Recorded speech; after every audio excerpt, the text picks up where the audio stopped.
it led to this demise of many of the things. If we had not done that, life would be much better. Think about a church council, a not-for-profit organization, pretty much having that very same reaction to any kind of ideation that you as a leader are proposing. But we ought to step back and think about what we could do. The number of responses, we've never done it that way before, or we tried that once, we're not going to try it again.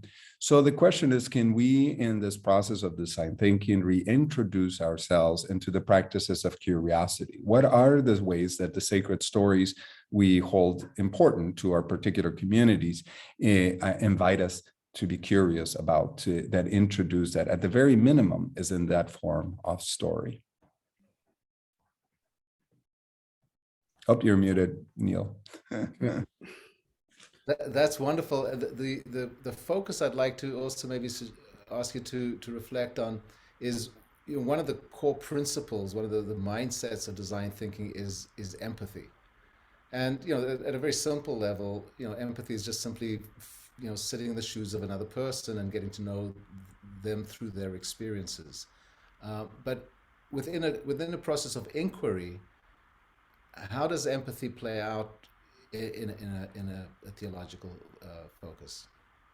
For those of you who are in the master's program or even in the certificate program, you'll hear a lot about the idea of empathy, both its abilities and its limits, right?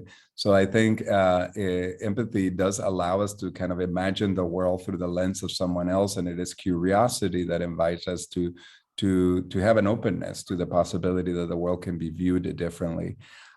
Thinking back again to the Jewish tradition, I think of the concepts of scripture as basically being, the rabbis would understand the scriptures as a prism or as a diamond, that as you turned it into light, there's just infinite numbers of possibilities about how the text and the story can be expressed. The tradition embodies that in texts and traditions like the Midrash and the Mishnah. These are texts where you actually take a traditional text, you read it, and you say, okay, what are the things that are there and what are the things that are not there?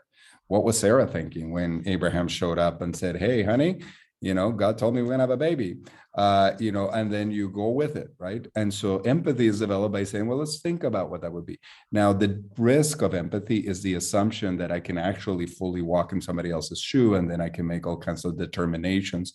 So certainly in our ideation, it is important to always have a check, right? And it's helpful to ask the people who are shoes we're actually trying to borrow to see what it's like to walk in them. And so that always helps. But I know, Leonard, you were going to jump in on something on this ideation. Yeah, thank you, David and Neil. Just real quickly, two things. One, let me do a shameless plug for, again, I put an email out there to everybody about this, but Neil, again, generously is offering all of us, all of you, a chance to meet with him outside of class to just, to discuss your projects. And so Group 4 took advantage of that last night. We had a great conversation. Wish we had recorded that one. And so please do so. And I know it's hard sometimes to find a separate time to meet outside of class, so it's just difficult, but he will come to you, right? I will come to you. He'll come to you whenever you normally meet. We can show up, or Neil can show up to be there for you.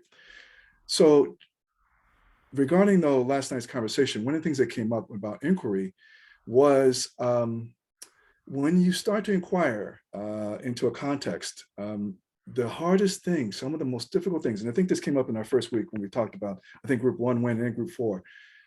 The hardest thing can be to let go of what you think you know, right? You gotta let go of agendas. Let go of what you think you know about the context with which you're already familiar, right? But this process starts with not completely blank slate, but an open mind, right? If you heard Zen phrase, empty your cup. That's kind of where we start with inquiry, and you really want to see what is actually there. You start asking people, what's going on? What are your needs? What's your experience, right? And I'll stop there. Great. So we will take two at a time. So we started out with Define. We'll do a little bit of this conversation and we'll break up into groups after following a short discussion between the three of us on Define. So do you want to set that up for us, Neil? Happy to. So define is the next step. You've been working on that a lot, and I think for a lot of you, that was where a bit of the aha moment came in. That it's not that design thinking or design isn't quite what you thought it was. There was this realization of the specificity of it, and part of the specificity is the setting of intention that happens when you define what it is you're trying to do. You're not just saying I'm going to make this thing. You're saying I'm going to address a need of this person or these people i- under these circumstances by exploring something. And and so it's that intention setting that is critical to uh, to this next the defined stage. And so I'd like to let's open up a bit of a discussion about that and some thoughts about what does intention really mean in that place of deep connection to the divine. So one of the first things, when you think about the idea of definition, Paul Tillich, who is a theologian from the 40s, a lot of his work was around World War II and the lead up to it. And he speaks in a book called Symbols of Faith about the idea of a fall to existence. So the way he thinks about the story of original sin, the story of creation and the fall of humans, as a falling into existence. So I'm just going to say a little bit about that concept. So the idea is that uh, we as humans live with all kinds of possibilities. Anything could happen, right? But at some point we fall into existence, right? At some point we cannot go. And my child right now, my youngest, is looking at colleges, right? So you start out with a list of hundreds of colleges around the country. They're all possibilities, right? And at some point you begin to shift from all possibilities to narrowing some of them, either because they don't have what you're interested in, the regional location, you want to go, the cost. There's all these factors that begin to impinge on that possibility where everything is possible. Now, that could be viewed as a negative thing. In Paul Tillich's theology, the sense is that this fall into existence is actually what we are falling into existing. Otherwise, it's all probability. Otherwise, it's all potential, which is wonderful, but ultimately it never gets us anywhere, right? It is a space to begin. Kelly was commenting about the need for agendas. We got to move, right?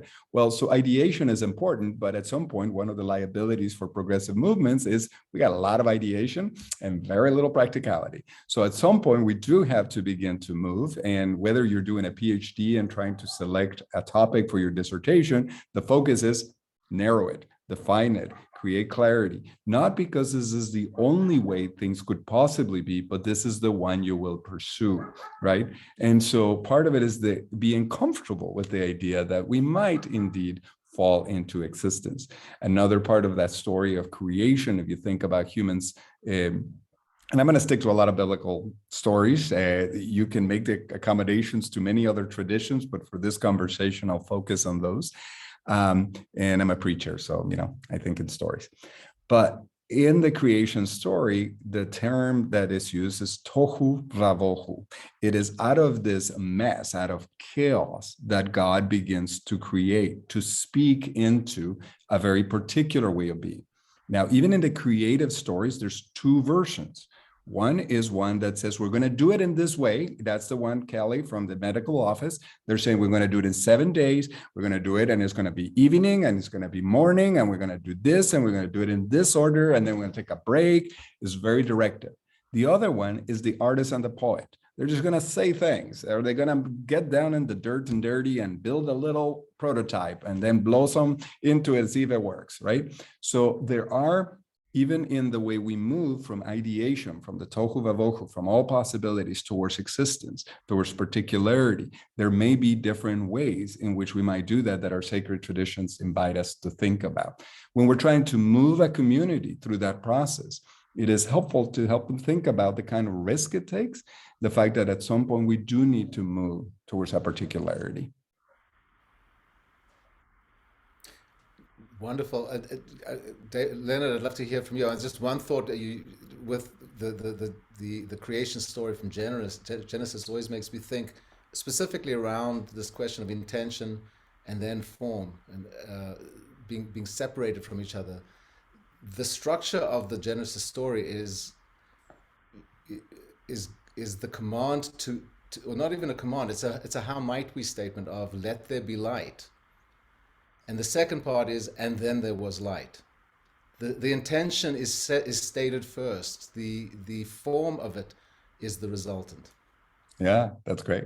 And of course, the tradition tries to squeeze the two versions of the stories into one and to reconcile them, right? Because we have a hard time thinking that there may be multiple ways of arriving at that shift from idea to reality. Yeah.